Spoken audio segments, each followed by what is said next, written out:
A beautiful start of the weekend to you all watching us from Cameroon and beyond. This is the bilingual midday newscast on the Cameroon Radio Television. Thanks for your attention. Good afternoon, Sidon. Bonjour Emmanuela, mesdames, messieurs, bonjour et merci d'être avec nous sur la CRTV. Au sommaire du 12h de ce 18 décembre 2020, les grandes avancées dans la modernité, le pont sur le fleuve Sanaga à Natigal et la route Batenga-Ntui dans le centre désormais opérationnel. Leur mise en service a lieu ce vendredi à la baguette. Le ministre des Travaux publics Emmanuel Nganou Ndjoumessi écho dans le 12h. Également dans le 12h, pour des fêtes de fin d'année sans Covid. Les jeunes sont en alerte. Le ministre de la Jeunesse et de l'Éducation civique lance officiellement ce vendredi la campagne de sensibilisation patriotique Fête sans Covid-19. Le point dans le 12h et en page magazine. Nous irons à Bazou dans le département d'une des régions de l'Ouest pour découvrir une activité de ce côté. Il s'agit de l'extraction du kaolin ou argile blanche, une substance à la base de la fabrication de polyestène et qui mais surtout prisée par les femmes pour ses vertus thérapeutiques et cosmétiques. Découverte à suivre en fin de journal. Voilà pour les titres.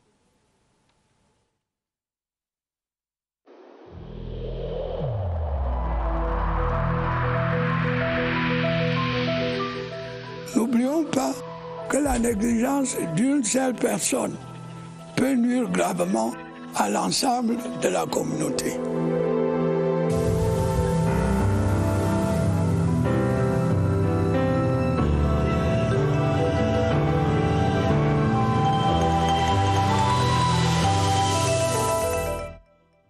Et la première partie du journal avec vous, Emmanuel, et nous nous rendons immédiatement à Batenga. Exactly, Sidouane. Let's take you now on a quick ride to Batenga, where the bridge over the river Sanaga is at the moment linking Batenga to Ntui in the central region, being inaugurated by the Minister of Public Works, accompanied by that of Public Contracts. This form Lot 1 of the Batenga-Ntui Yoko-Lena Tibati axis, covering 380.1 kilometers that will link the central region, South region, as well as the three northern regions of the country. Emmanuel Nganou Ndjoumessi and Ibrahim Talba Mala, accompanied by other officials, are equally inaugurating a multipurpose youth center and classrooms constructed as part of the socio-economic infrastructure of the project. We shall have more in our subsequent newscast. And still on what is happening in Cameroon today, the Minister of Youth Affairs and Civic Education, Monuna Futsu, is now launching the 5th edition of the Operation Civic and Patriotic End-of-Year Celebrations without COVID-19. The ceremony, chaired by the Minister himself, Monuna Futsu, at the Mbankomo Ceremonial Ground, will see caravans sensitizing youths on all kinds of excesses and how to stay away from them. The special awareness caravan is also aimed at rekindling civic and moral values in youth and will see the distribution of flyers, pamphlets, and notes that will be sensitizing youth against the use of drugs and other deviant behaviors. We now talk health in this newscast. Stakeholders from the sector have been meeting in Yaoundé on how to ensure that contraband drugs do not circulate in sub-Saharan Africa. LIPA, one of such organizations, met recently in Yaoundé with partners to build a synergy to promote quality drug production in this continent. Details with Alice Mbe. Research findings revealed about 15 countries in the French sub-Saharan African zone makes up a population of 250 million inhabitants. The increasing rate of health problems in this zone can cost about 900 billion CFA francs for drugs each year, while the rate of drugs production is very low. We have three main missions to promote the health being of the population and the patient, to promote ethics, and to fight against counterfeit drugs. The Association of Pharmaceutical Manufacturers in the Francophone Sub-Saharan Zone, LIPA, in collaboration with other health partners, is out to ameliorate on the system of drugs production to meet up the high demand. We have a national platform with police, gendarmerie, Interpol. We have the National Drug Quality Control and Valuation Laboratory, l'ANACOM. All these stakeholders can work together to make sure that medicine and which are circulating in the country are safe. The government, since this year, start the accompaniment of pharmaceutical industry by the establishment of some meeting that permit us to improve pharmaceutical industry, that permit us to obtain good medicine at good price. LIPAR has pitched its headquarters in Ivory Coast, and its next target is Cameroon, where they have just launched their activities. Merci d'être avec nous sur la CRTV, mesdames, messieurs. L'événement ce vendredi, c'est l'inauguration du pont sur le fleuve Sanaga-Natigal et de la route Batiengantui dans la région du centre. À la baguette, le ministre des Travaux publics, Emmanuel Ganondjoumissi, accompagne Ibrahim Talbamala, ministre des Marchés publics, à l'entame de la cérémonie qui comporte plusieurs articulations. La visite des voiries de la ville de Batienga, l'inauguration du centre multifonctionnel des jeunes et la visite des salles de classe construite au lycée de Batienga. La plaque commémorative a ensuite été découverte avant la traversée à pied du pont pour la deuxième partie de la cérémonie d'inauguration qui va se dérouler du côté du Mbamé-Kim.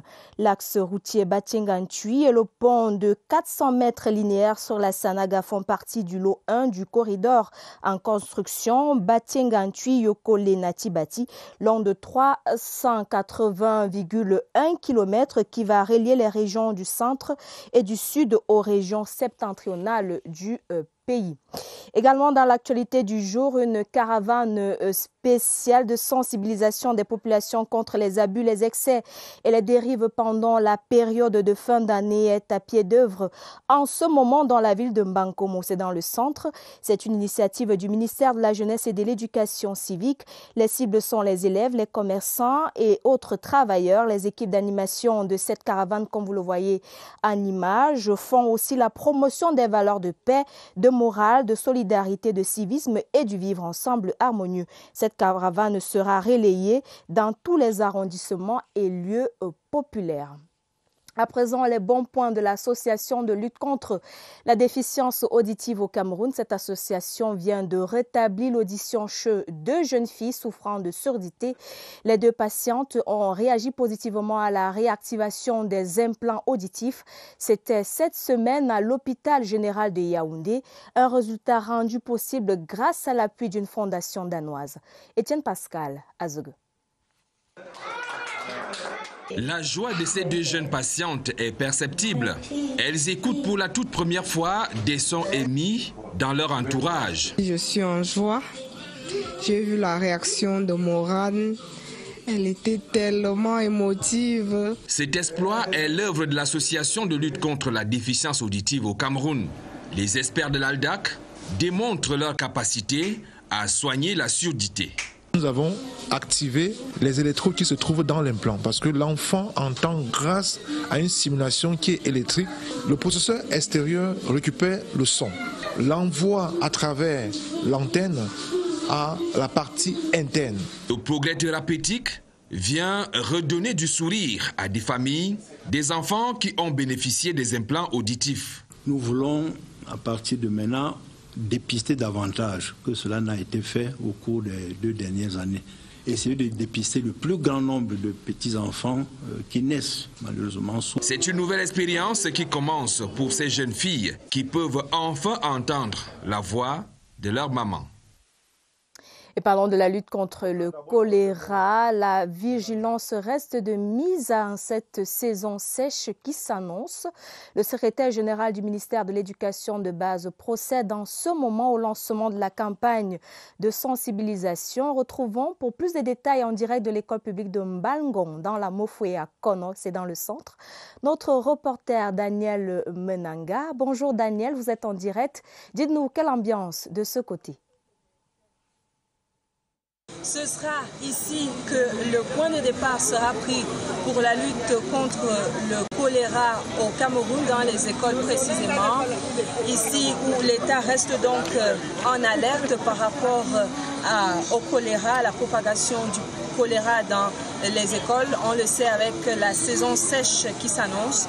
Ce sera également l'occasion de la remise de quelques dons. On le voit juste en arrière-plan, remise de quelques matériels agricoles. Également, on aperçoit des seaux pour le lavage des mains, certainement. Et cette cérémonie de lancement national pour la sensibilisation contre le choléra sera présidée dans quelques minutes seulement par le secrétaire général du ministère de l'Éducation de base, Adams Daniel Oyono, qui va donc arriver ici à l'école publique de Mbangong dans quelques instants.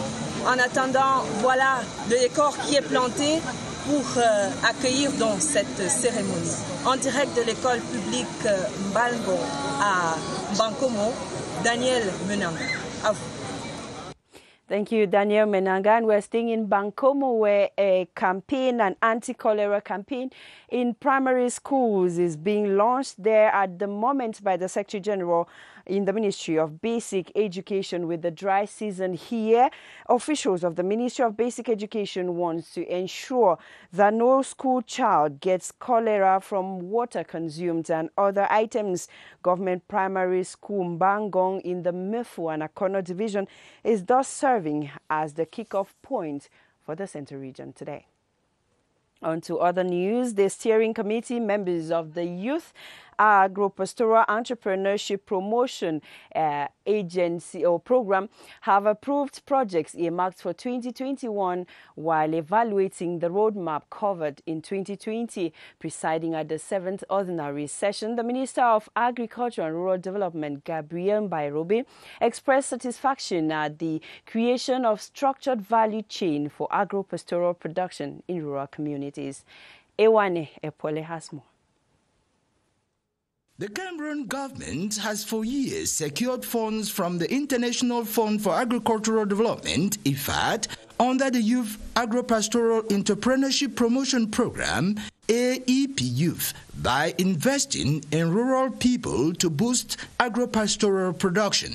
It is in this light that the steering committee members of the AEP Youth program converge in Yaoundé under the co-coordination of the Ministry of Agriculture and Rural Development and the Ministry of Livestock, Fishery and Animal Industries to evaluate its activities for the year 2020. We are proud of the results obtained by the program on the field, and we think that by the prorogation of the program for 2 years, we can achieve all our goals. During the forum, stakeholders in the agro-pastoral sector also approved projects earmarked for 2021.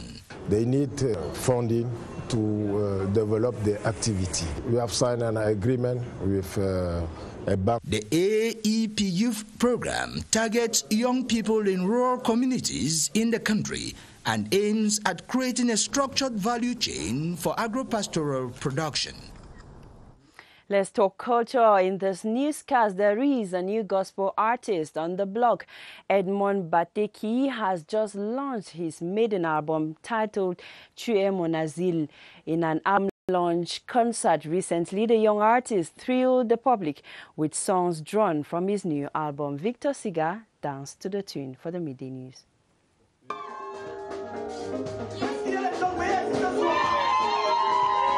Excitement from gospel music fans as Edmond Bateki implores God's protection on them with songs from his just-released album.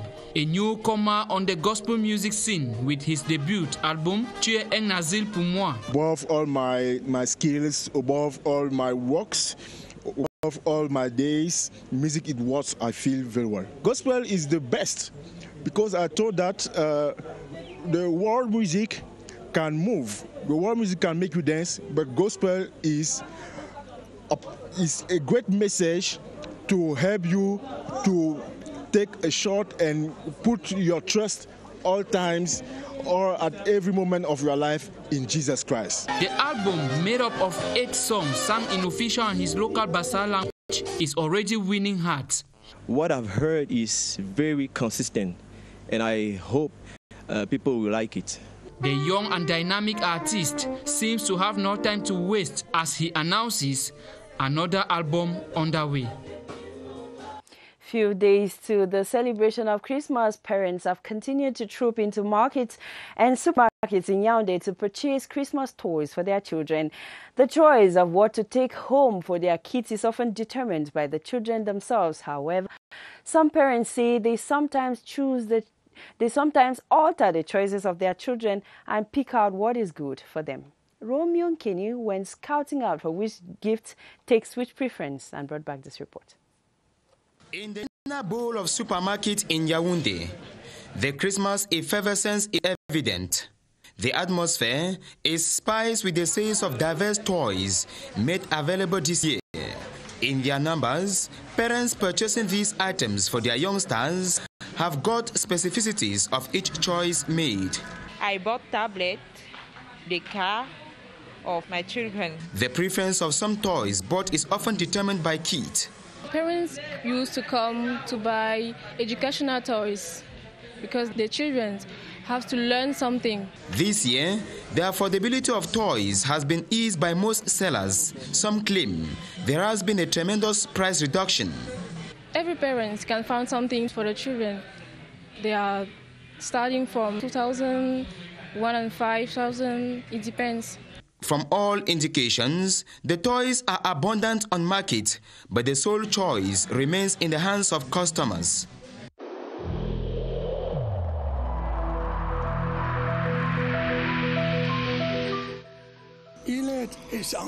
Each of us must comply with the measures that have been taken.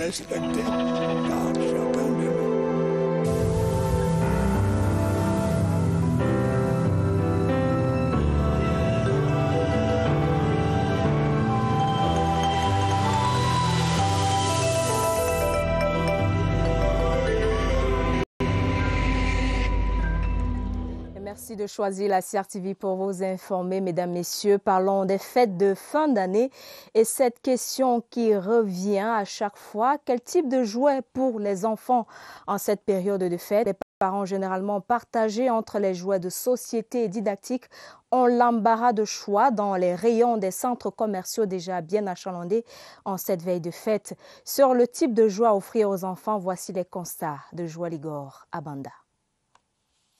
La ville de Yaoundé vibre déjà au rythme des fêtes de fin d'année. À l'approche de la fête de Noël, de nombreux espaces marchands de la ville ont ravitaillé leurs rayons de jouets. C'est le cas dans ce supermarché où les rayons de jouets sont achalandés depuis près d'un mois. Cette dame vient d'acheter des jouets d'une valeur de 20 000 francs CFA. Je vais prendre ça pour ma fille et peut-être le camion pour le garçon, ne serait-ce que pour que ça l'éduque par rapport à tout ce qui nous entoure. Ils demandent plus des trucs comme des tablettes et des grandes. Pour de nombreux parents rencontrés dans cet espace commercial, le choix des jouets est d'abord celui des enfants.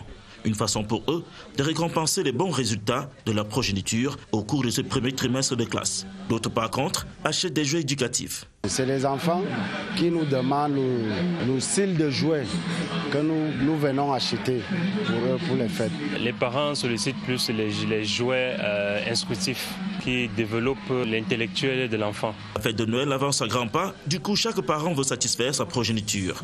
Mais nombreux d'entre eux portent leur choix sur des jouets éducatifs.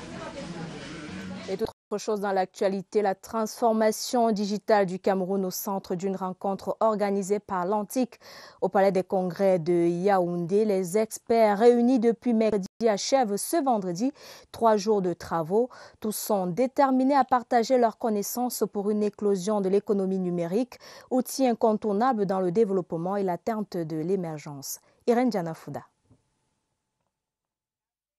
La transformation digitale s'impose aujourd'hui comme la norme en vigueur dans ce monde devenu un village planétaire en ce siècle du numérique. Et le Cameroun suit le mouvement de ce vent du changement sous la bannière de l'Antique qui s'appuie sur des experts pour mener à bien ce projet. Il faut juste harmoniser ces efforts et nous assurer que les citoyens puissent bénéficier de toutes ces initiatives de la transformation digitale qui sont en cours ou déjà réalisées dans notre pays. Le Forum sur la transformation digitale du Cameroun permet donc de mieux contour d'une opération qui exige une véritable mue. Il faut d'abord s'assurer d'une bonne planification. Parce que si cette dématérialisation n'est pas planifiée de manière consensuelle, on a un risque élevé d'échec. Les participants expérimentés partagent leurs connaissances pour que le Cameroun ne manque pas à l'appel du numérique qui frappe aux portes de tous les secteurs d'activité.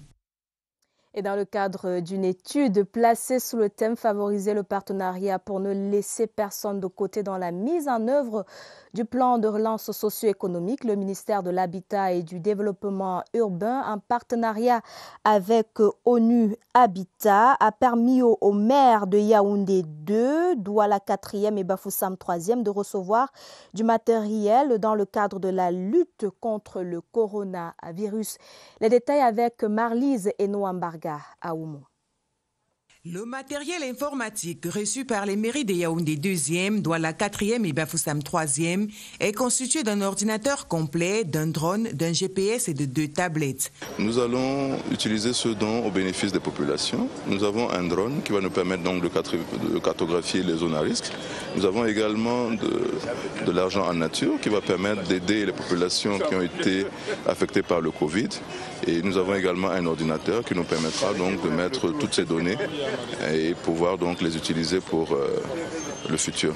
Le ministère de l'Habitat et du Développement urbain et son partenaire l'ONU Habitat s'engagent ainsi à appuyer les collectivités décentralisées dans la lutte contre cette pandémie et surtout à mettre en place un plan socio-économique pour une gestion de cette crise au sein des communautés. Et les mesures qui permettent justement d'atténuer les effets qui sont négatifs de la COVID-19, mais tous les effets n'étant pas négatifs, il s'agit également de positiver, de tirer le maximum d'avantages des effets qui peuvent être positifs également de cette pandémie. Désormais mieux outillés, les maires bénéficiaires comptent atteindre leurs objectifs. Première évaluation du dispositif numérisé, mars 2021. Et la ville de Douala de plein pied dans la modernité avec son centre commercial multiservice de 18 000 mètres carrés de surface. Le Douala Grand Mal était inauguré solennellement hier jeudi par le Premier ministre chef du gouvernement au nom du chef de l'État, son Excellence Paul Biya. L'espace donne encore tout son sens à la capitale économique du Cameroun. Revivons les temps forts de cette cérémonie à Douala avec Laurentine Bokono. Du beau monde au sein de la clientèle invitée à faire ses courses dans ce complexe commercial de 18 000 mètres carrés de surface locative. Pour prévenir le moindre incident face à la reculade éventuelle, les consignes de sécurité sont données. Attention à l'escalator. Nous tous, quand on a pris les escalators pour la première fois, on a eu quelques problèmes. Donc si quelqu'un a un problème, c'est pas grave. Dans les couloirs du centre commercial, le Premier ministre chef du gouvernement, Joseph Diangote, le gouverneur de la région du littoral, les ministres du commerce, de l'industrie et du développement technologique et plusieurs autres personnalités venues découvrir et faire quelques emplettes pour les fêtes. L'hypermarché a adopté la couleur locale. Le maire de la ville de Douala, Roger Mbassadine, magnifie l'activité économique de sa ville. Douala qui n'a jamais aussi bien porté son nom de métropole économique qu'en ce jour. C'est alors l'occasion pour le Premier ministre de saluer les d'une ville résolument engagée sur la voie de l'émergence et des opportunités offertes par le septennat présidentiel, des grandes opportunités. Opportunités d'affaires dans le cadre de l'opérationnalisation dès le 1er janvier 2021 de la zone de libre-échange continentale africaine. Opportunités de partenariat gagnant entre investisseurs privés. Douala Grand Mall est en effet le plus grand centre commercial en Afrique centrale, une destination recommandée en cette période de fête, Noël, Nouvel An et Chan. We now talk corruption. The state of Cameroon continues to lose billions of francs CFA to corruption, and the National Anti-Corruption Commission is determined to reduce the figures in the country's anti-corruption status. Reports presented yesterday indicates that over 24 billion CFA francs was lost to corruption in the year 2019. Beatrice Losamba has more. The most staggering revelation of the Anti-Corruption Status Report of 2019 is the over 24 billion CFA francs the state is said to have lost to corruption. That owing to the crime of officials of 10 public administrations and parastatals prosecuted by the Special Criminal Court, which did not fail to punish the offense. The report further reveals over 4,000 corruption cases exposed through the toll-free number 1517, which permitted the corruption fighters to be on page with what is happening in the backyard. The report states that 18% of the calls accuse finance officials on practices such as kickbacks on payments made in the Treasury, naming the Ministry of Finance the most denounced for corruption offenses. Another dark page of the corruption fight has been the low implementation rate of regional anti-corruption action plans. The North, considered best in execution, had only about 51% execution rate, with Adamawa the tail of the list. The report states, having dwelt on 8 regions given the prevailing unrest in the northwest and southwest regions. According to index of perception of corruption in our country now, I can say that the fight against corruption is progressing very well. The government's commitment to bringing corruption to light and the corrupt to justice has been hailed. The need to press on teaching integrity from school is also seen as a way out of the cankerworm that jeopardizes the economy. We're taking you now to Bazu on our feature page to visit the Kaolin Mountain in Bazu in the west region of Cameroon. The popular stone-like item eaten by many is dug up in Bazu by a group of Bazu women and then sold out to retailers who eventually sell in bits to buyers in markets and other commercial centers in Cameroon, commonly known as Calabash. Kaolin is an activity that puts food on the table for these Bazu women. Kelvin Nembo of our West Regional Bureau guides us to the Kaolin market. We are in one of the villages in Bazu subdivision where a good number of women do not only rely on agriculture for their livelihood, but see African kaolin clay, best known in Cameroon as Calabash, to be an important source of revenue. Given that their ancestors depended so much on the substance, which is available in huge quantities on mountainous areas, most of the women have embraced the income-generating activity to cater for their families. This is their own gold mine. The women come here on a daily basis in search for this precious substance, which they later sell in markets. And it is with the money that they are able to cater for their children health-wise, to pay for their children's fees. In this village, there is an association of women specialized in this activity, and they depend so much on their chief, who do sacrifices on this mountain to appease the gods before the substance can then be extracted. One of the women tells me, she further explains that you cannot just come into the site and start digging without respecting what she termed the calendar of the gods. They are the ones who decide, and if you disobey and go digging, then the whole can collapse on you. Many people have lost their lives in the past, she added. Here, the mining is done manually. Once the process is completed, the clay could be burned and the end product taken to where it may be needed in sterile conditions to prevent it from getting contaminated. It is a cultural practice that originated from Africa, first as a protective mechanism, then through trial and error. It evolved to be used for many medicinal and consumption purposes among African women. Now fast forward to modern day, where we are now able to explain the science.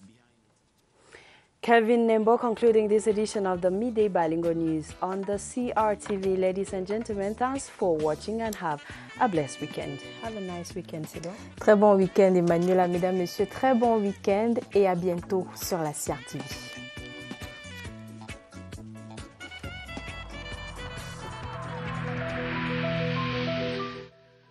Le port du masque dans l'espace public restera obligatoire jusqu'à nouvel ordre.